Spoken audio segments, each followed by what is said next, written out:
السلام علیکم ورحمۃ اللہ وبرکاتہ۔ میرا نام عائشہ رضوان بندرکر ہے اور میں کلاس 9 کی اسٹوڈنٹ ہوں۔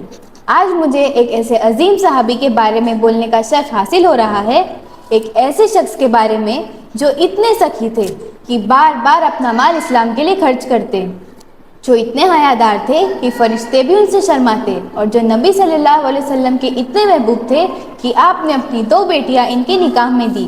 یہ ہے حضرت عثمان ابن عفان رضی اللہ عنہ، اسلام کے تیسرے خلیفہ اور 10 مبشرہ میں سے ایک، یعنی ان 10 صحابہ میں سے جنہیں جنت کی بشارت ملی۔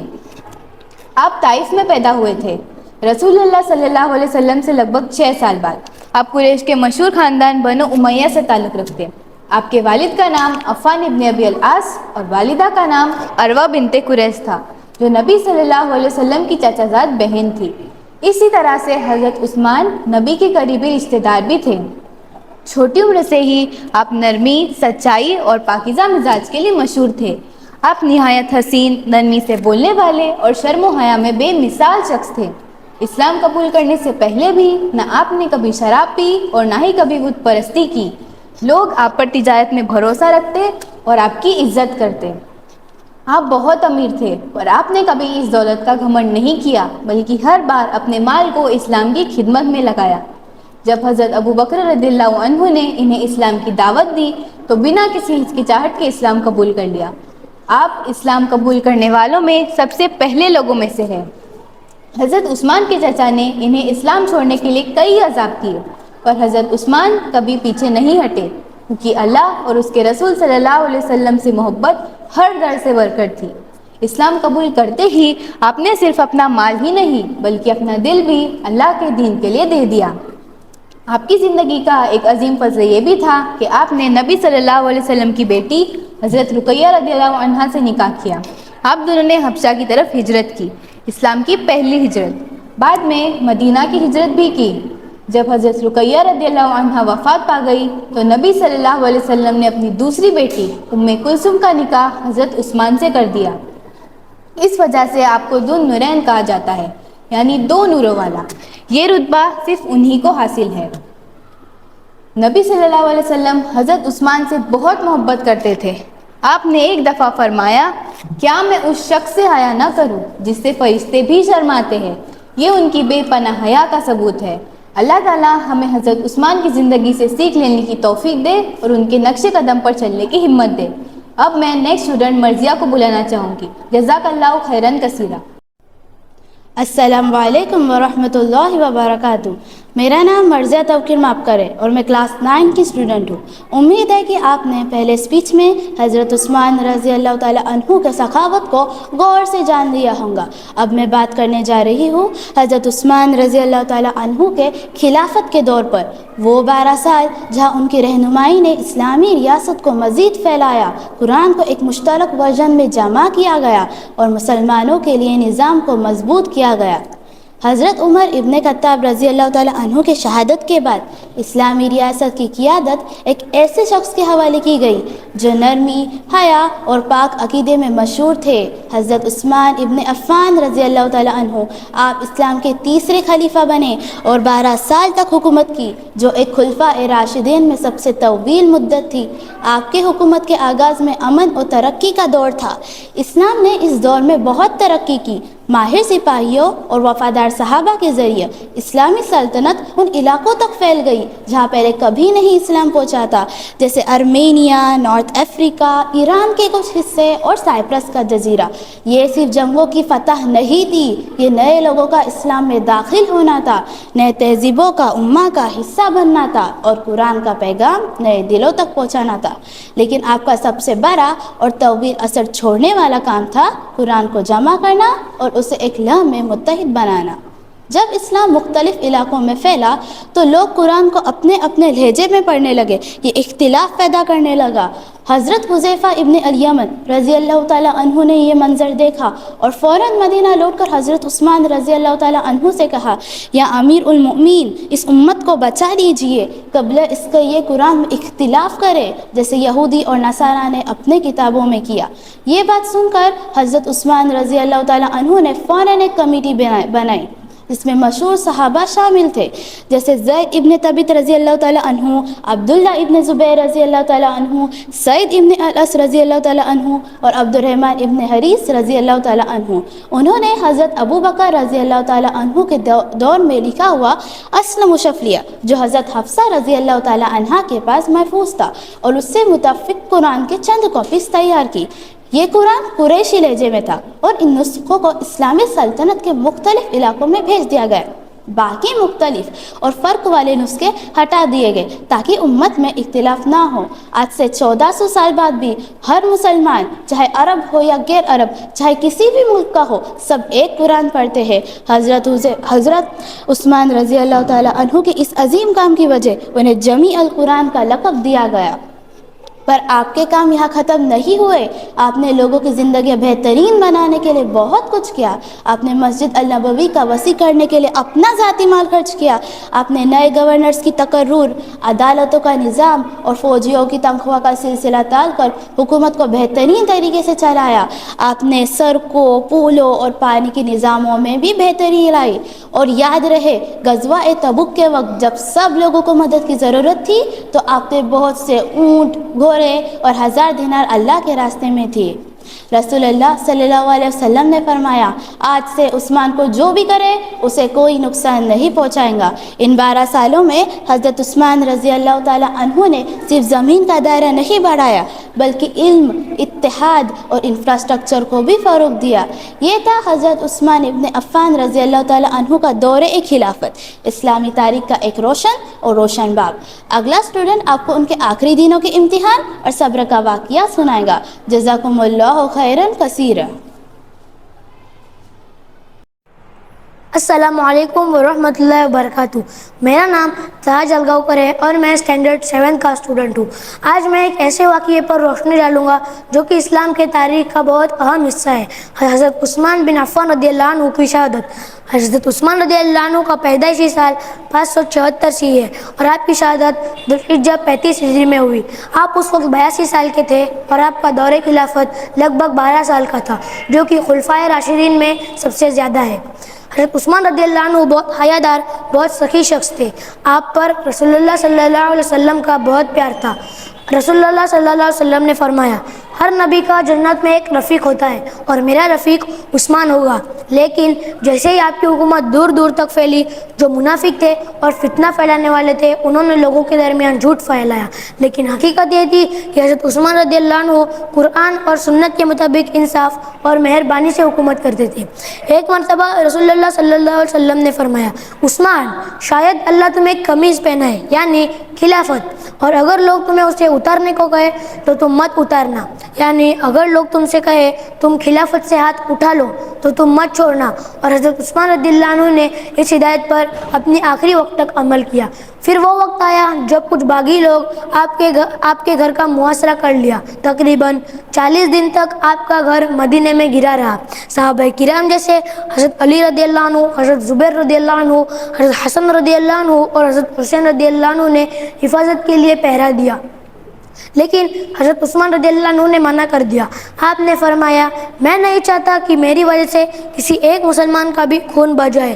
آپ نے کسی کو بھی تلوار اٹھانے کی اجازت نہیں دی۔ ایک مرتبہ ایک رات حضرت عثمان رضی اللہ عنہ نے خواب میں دیکھا رسول اللہ صلی اللہ علیہ وسلم حضرت عمر رضی اللہ عنہ کے ساتھ تھے۔ رسول اللہ صلی اللہ علیہ وسلم نے فرمایا، عثمان، اپنا روزہ ہمارے ساتھ افطار کرو۔ حضرت عثمان رضی اللہ عنہ سمجھ گئے کہ اب ان کا وقت قریب آ گیا۔ پھر وہ منظر آیا 18 ذوالحجہ 35 ہجری کا دن۔ آپ اس وقت روزے سے تھے، قرآن کے تلاوت میں مشغول تھے۔ اسی وقت کچھ باغی لوگ آپ کے گھر میں گھس گئے۔ حضرت عثمان رضی اللہ عنہ کو زخمی کیا گیا جبکہ وہ قرآن پڑھ رہے تھے۔ آپ کا لہو اس آیت پر گرا، فَسَيَكْفِيكَهُمُ اللَّهُ وَهُوَ السَّمِيعُ الْعَلِيمُ، یعنی اللہ تمہارے لیے کافی ہے اور وہ سب سننے اور جاننے والے تھے۔ ان کے آخری الفاظ تھے، اشہد ان لا الہ الا اللہ اشہد ان محمد رسول اللہ۔ ان کے لیے جنت کے دروازے کھل گئے اور وہ اپنے پیارے دوست حضرت عمر رضی اللہ عنہ سے جا ملے۔ ایک مرتبہ رسول اللہ صلی اللہ علیہ وسلم جبال احد چل رہے تھے، حضرت عثمان رضی اللہ عنہ حضرت عمر رضی اللہ عنہ کے ساتھ۔